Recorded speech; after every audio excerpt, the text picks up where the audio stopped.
Appalachian mountains are just peaceful trails and stunning views? Well, they can be. But deep in these woods, some hikers have a different experience, leaving behind nothing but terror. Some uncover the nightmare waiting for anyone who dares to wander too far off the trail. Don't forget to subscribe and like for more content, and let's get into it. If you are in the Monongahela National Forest, you don't have cell service, and you shouldn't expect to have any the entire time you're there. Now, an old Gen Xer like me isn't really too bothered by that. However, get on the side of the road in the middle of the night, and there's nothing there but an extremely narrow 2-lane road, country road at that. There are no payphones anymore. There are no places on the side of the road. You're just out there, hoping. This is also what I meant when I said that we have unexplored areas. People have been to every area on the planet. However, there's a lot of areas that people don't go to very frequently. I'm not discouraging anyone from visiting this beautiful forest. However, I just want you to know what to expect. We're frozen here. Because that doesn't sound like coyotes.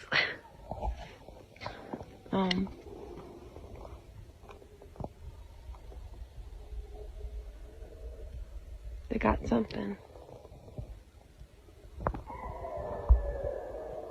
Are they getting closer, Joy? No?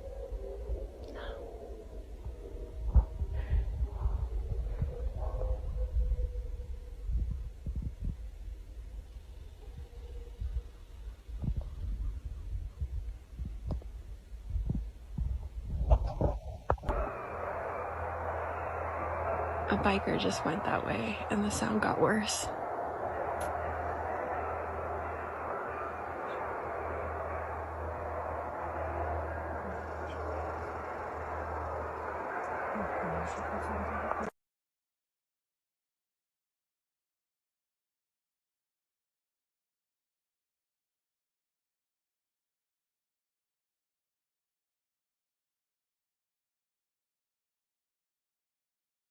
Shelter log here.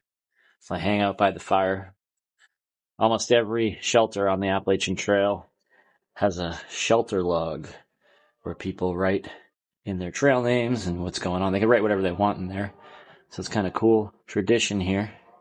So let's see what this one says. Little engine. Back section. Hiking again finally. Nice and little trail magic. Some comics and writing and stuff. Alright, let's see what's happened recently. Holy crap. Wait a second. Let me adjust the camera here. This writing looks almost exactly like the writing that was on that garbage a couple of miles from here through 9. This is the same ramblings from the guy that was on the other side of the river. That's kind of scary. Kind of weird. Those women down there said they were going to call the police on the guy. Wow, this is weird. It's just like it goes in one direction, then immediately goes in a completely different direction. And there's just so much of it. Like this line up here. Think grave robbery in an attempt to obscure the reality of Little Mrs. Wolf. Content. Come up with some more of those wicked schemes, JB and company, so I can show some more of your true character. At around 2 a.m., he hears the stick break. And this is where Jake said he really kind of starts to lose it. He described it as being in a movie and just the camera kind of pans out to this guy standing out in the wilderness all alone. And there's like things around him. Said it was a really scary feeling that he, at that point, realized that he was no longer alone. Then he said about 15 minutes later is when he hears it. And it's the tone of a human voice. He said he can't understand what they're saying, but it is this almost kind of whispered gibberish that he's hearing outside of his tent at night in the pitch black on the Appalachian Trail. Jake is panicked. He doesn't know what to do other than to grab his camera. He grabs his camera, he grabs his knife, he then slowly opens the tent, and then he sees them. And there's 3 of them. There's 3 feral people standing probably 15 feet away from him. Hey guys, I was going to record a different video about church groups always being, but that just changed. So I'm on the Appalachian Trail near Roan Mountain State Park, and I probably look like I'm running because I kind of am. There's a guy following me. So it's always fun to be a solo female. It's always more fun to be a solo female outdoors. So, yep, I'm running down the Appalachian Trail. Not exactly what I wanted to do today. It's really pretty. I recommend it. But I'm filming this so you can see what single females have to go through.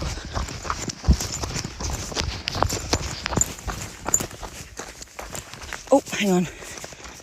Oh, he's popped out of the woods. Oh, he sees me filming. Oh, he went back. So yeah, guys, this is what I have to go through. And most females have to go through. I'm showing y'all this because this is the reality of life. It's not a fun one. It's not a fair one. But it's the reality. Yes, I do have a knife. I even have my Go Guard ring on. I don't have my gun. Don't ask. But this is the reality. I just want to bring this to you guys' attention. I'm almost to my car and people. But just beware, guys. Always be aware of your surroundings. I'm going to let y'all keep the video going until I get to my car. So you guys at least know I didn't end the video early.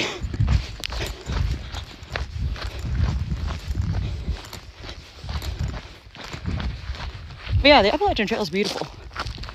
So you get so yeah,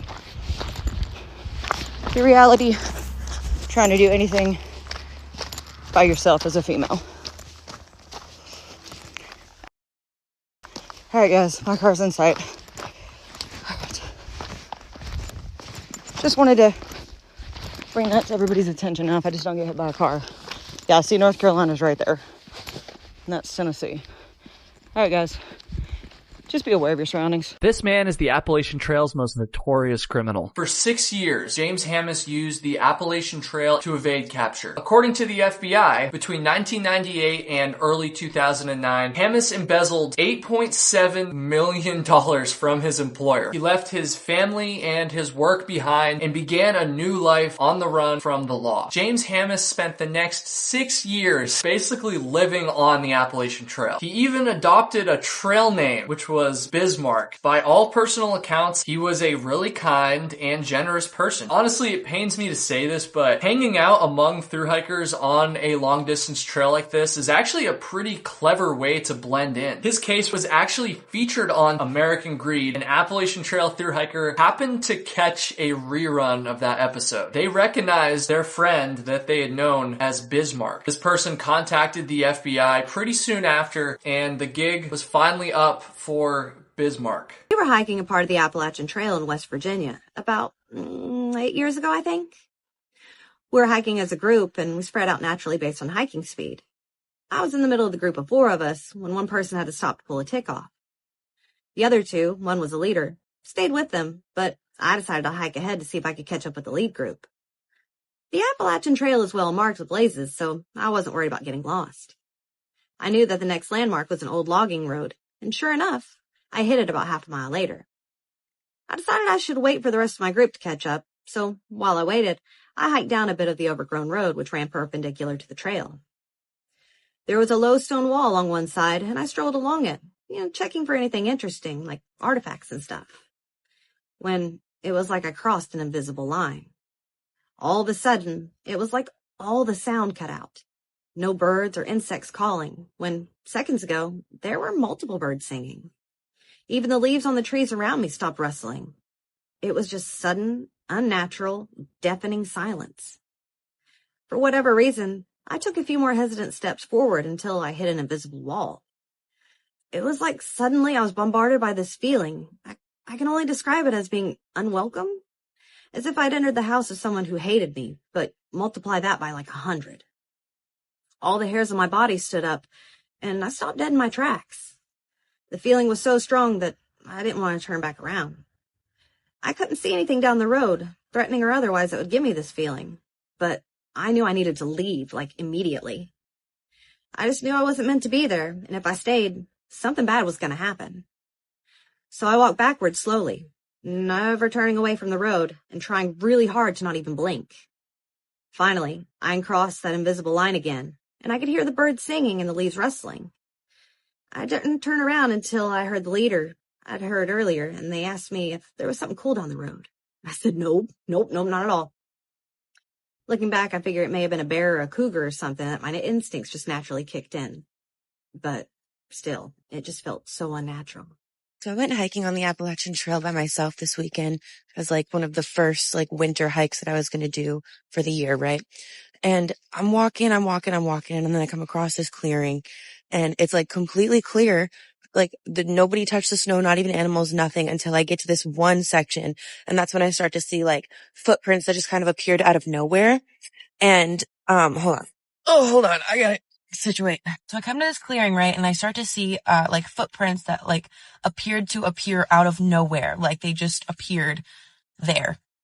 I don't know if I like intertwined with like some kind of time jump or like different dimension. I don't know. I'm walking and I see these footprints, and I love to take pictures and I love to make videos and I love to like just have my phone out all the time, right? So I have my phone out and I go to take a picture of these footprints in the snow. So pretty, like random footprints in the middle of an untouched patch of snow, like an untouched field of snow, right? Like you wouldn't want to take a picture of that? Am I weird? Okay, back it up, because that's not the weird part. The weird part is that the footprints were not showing up on my camera, but I could see them with my own eyes. Okay? This is leading up to the next crazy that I saw. Okay? This is like the most unexplainable thing. I don't even know what, I don't know. This is where I'm like, was I hallucinating? But like, how could I have been hallucinating? It wasn't even that cold, okay. I'm rambling because I'm like, yo, what? Whatever. I keep going. I'm walking further down wherever. And then I come across this man, okay, like off in the distance, just standing there, back turned towards me, head turns away from me, like everything, no, he's not looking in my direction. And he's pretty far away, so I can't see him. So I'm like, okay, I'm going to use my phone and like zoom in a little bit and see where, sorry, that freaked me. There was like something that like popped up back here. I don't know. So I'm zooming in to see what the this guy is up to, but my phone camera does not see what I see. My phone camera does not see the man standing there. Bruh, like, what do you mean? I'm sorry, what? So I put my phone down and I look and he's there. I put my phone back up. He's gone. I take my phone down. He's there. I pick my phone up. He's gone. Do you understand the cycle that kept going on back and forth? I'm just standing there with his back turned. I know I probably shouldn't have. I probably should have just turned around and walked away, but I asked like, hey, you need some help? Hey, are you okay? That's when I see him start to turn around, but it's not his whole body turning around, right? It's just his head slowly turning towards me. Buddy, that was enough for me.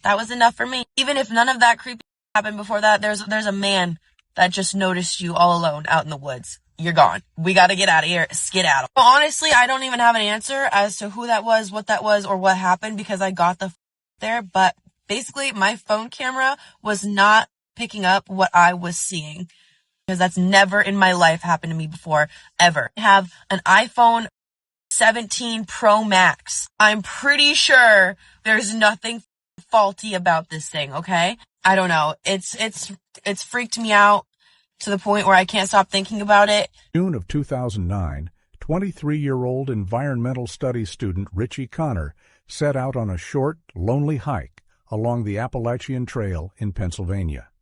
He was supposed to return in 3 days.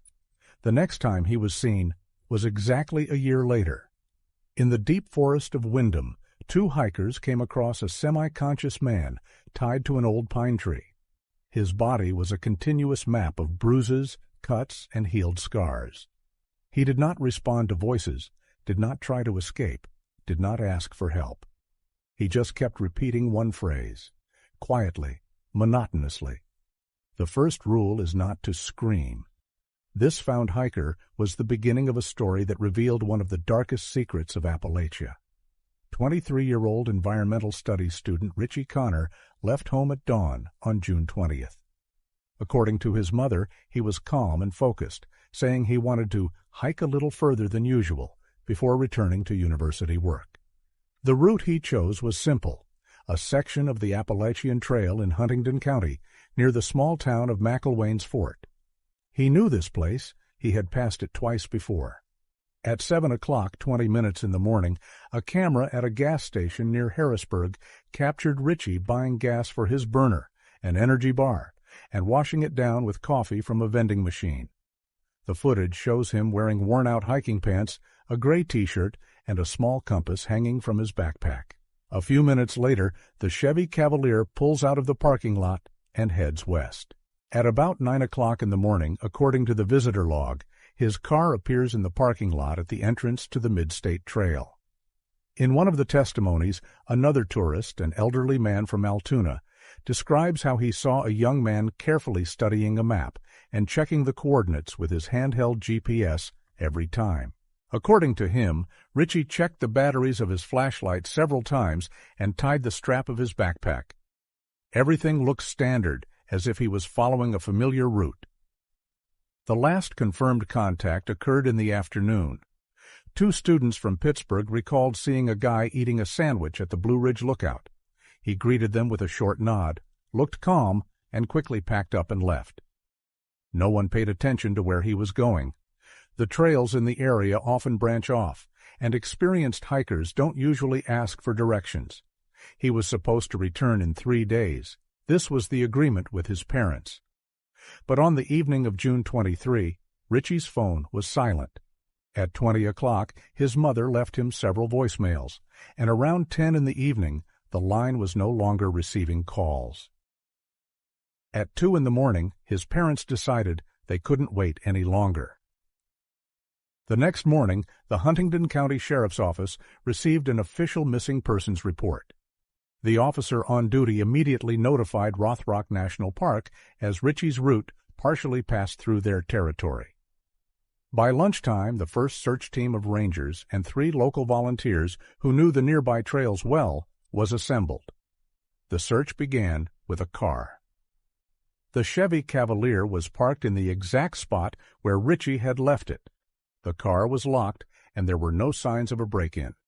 Inside were an empty water bottle, a road map, and several packages of dried fruit. In the trunk were a spare jacket, trekking poles, and a set of tools. Nothing indicated that he was going to disappear for a long time or deviate from the route. On the first day, we combed the main section of the Mid-State Trail to the south, including the branches to Rattlesnake Ridge. The search dogs picked up the trail quickly, but it broke off at a rocky area. The next morning, they were led back to the trail, where the scent led further into the dense forest, which the locals called the Old Corridor, through impenetrable thickets and narrow, shallow gullies. In the evening of the second day, the rangers came across the only thing that could have belonged to Richie, an empty plastic flask.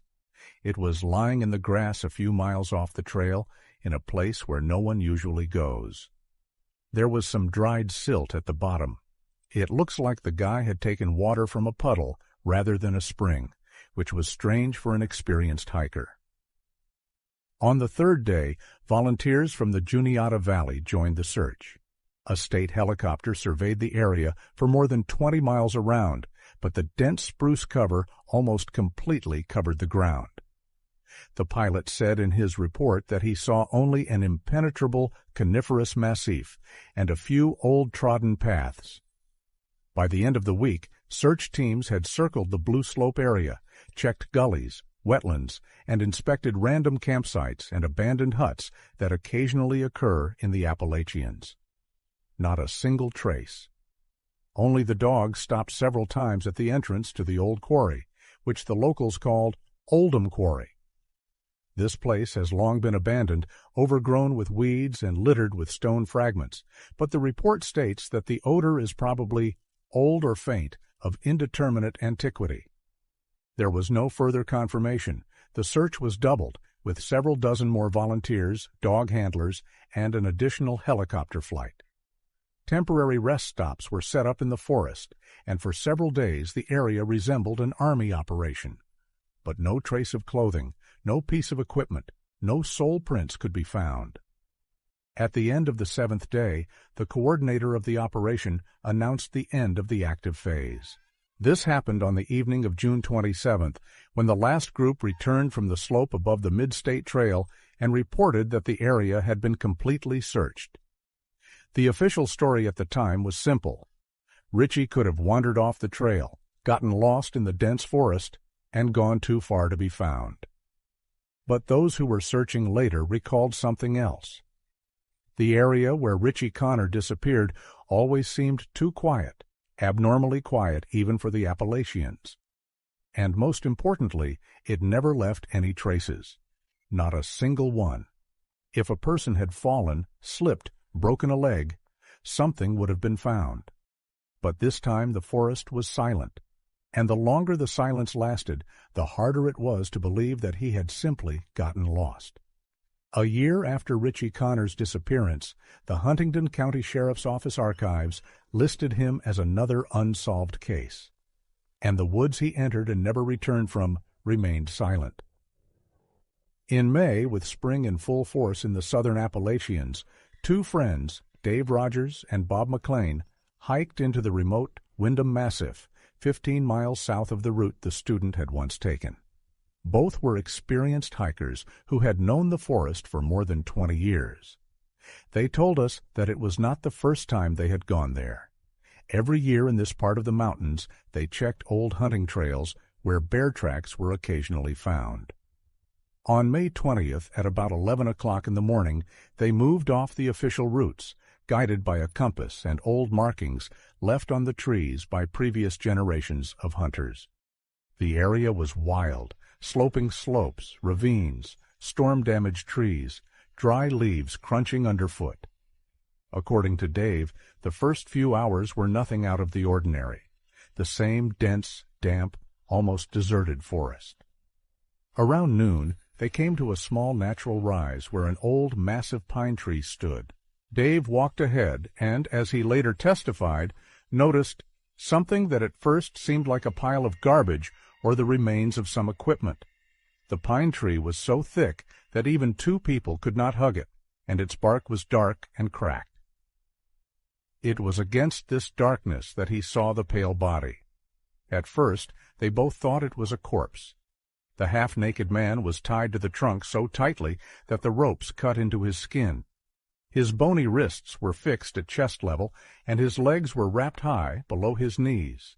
His hair and beard had fallen off, and his skin was covered with numerous healed cuts, bruises, and dark, dried streaks that looked like traces of old beatings. Later, an official report stated that the man was alive. His chest rose slightly, and his breathing was shallow. Dave recalled being the first to approach and, as he put it, called out to him quietly, afraid he was about to die in front of me. But there was no response. Only when he touched the man's shoulder did he flinch and start repeating the phrase, monotonously, like a jagged mantra with no end in sight. The first rule is not to scream. The words sounded hoarse, almost without voice, with a tremor that could hardly be called a reaction to people. It sounded like he had been repeating it for hours, days, or even weeks. Bob, in Dave's words, just stood there numb. He looked at the body, covered with wounds and scars, and could not believe that he was a living man. It was only a few minutes later, when the shock wore off a bit, that the two took action. Dave pulled out a knife, but as he explained to the investigators, he didn't dare cut the ropes for fear of damaging the body, which seemed extremely fragile. Meanwhile, Bob took out his phone, but there was no connection in that part of the forest. The tourists were forced to climb the nearest hill, where they usually get at least a weak signal. At about 12:40, they reached the 911 service. The dispatcher recorded the message.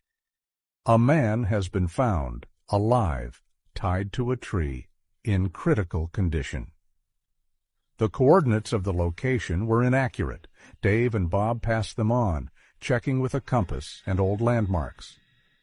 The dispatcher promised to send the nearest Clinton County Sheriff's Office, which serves Windham Forest. While they waited for help, the hikers climbed back down to the pine tree and tried to talk to the man. He did not raise his head, did not move, did not blink. He would only repeat his phrase. Dave recalled that he tried to ask if he could hear them, but the answer was the same, with the same cold equanimity. The first rule is no yelling.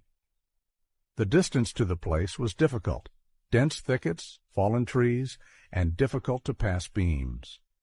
Precious time was passing. After about 40 minutes, the tourists heard the sound of an SUV engine. It was Deputy Sheriff Michael Stanton. He had arrived with a paramedic who is protocoled to respond to any sighting of a living person in remote areas. Stanton's report states that the scene in front of him was one of the worst he had ever seen. The man was hanging on the ropes as if he had been fixed for a long time and carefully.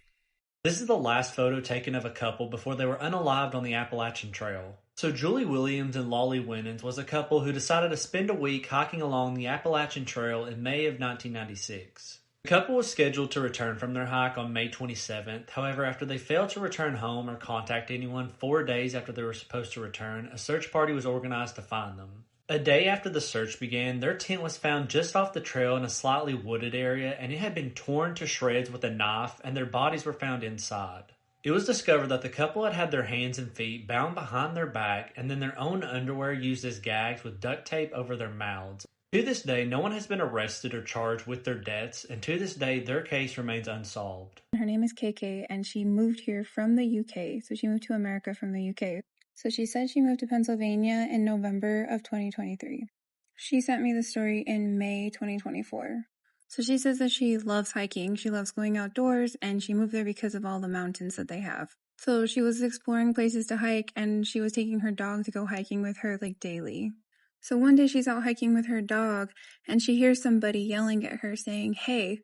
So she's not from here. She thinks that somebody might need help or something. So she wanders off the trail that she's on and goes to try and find whoever is yelling at her. Keep in mind, she's not from America, so she doesn't know anything. So she says that she yells back, "Hey, where are you? Are you okay?" Her dog takes off running through the woods, and he makes that like crying sound whenever a dog gets hurt, and she didn't know what happened. So she changes from looking for this person that could be hurt to looking for her dog. So she finds her dog hiding behind a log, and his paw is hurt. Her dog is a golden retriever, and his name is Samson. So obviously she can't leave Samson in the woods. So she picks him up and like puts him over her shoulders. And in the distance, she hears somebody yelling at her, "Is that your dog?" So at this point, she's like freaking out because she was trying to find someone that she thought needed help, and now her dog's hurt. So she's wondering if she got lured into the woods and they hurt her dog. So she's like panicking, and she's trying to run while Samson is on her back. Now Samson, poor guy, is doing his best. He's barking into the woods. She's freaking out. She's trying to run. Meanwhile, she hears a voice that's like following her in the woods, and it sounds like it's getting further away, and it keeps saying, "Hey, hey, is that your dog?" So she says she's never experienced anything like this in her whole life. And at this point, she's just like hysterically crying and running and trying to get back to the main part where she had parked her car. So by the time she's almost to her car, it's dark. But she finally makes it. She puts Samson in the back. She gets in. Car won't start. So she's sitting there like she doesn't know what to do, obviously, because she can't get back out of the car because she doesn't know what's out there. So she's sitting there. She's with Samson. He's crying. She's panicking.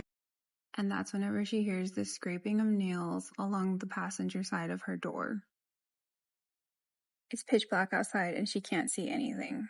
She said she made sure that all of the doors were locked and she crawled in the backseat with Samson and he was whimpering like he was terrified. She said all of a sudden it sounded like people were slapping the windows in the car. Not like knocking, but like slapping on the windows and like sliding their hand down. Like, you know that sticky like slap the window and then like drag your hand down the side?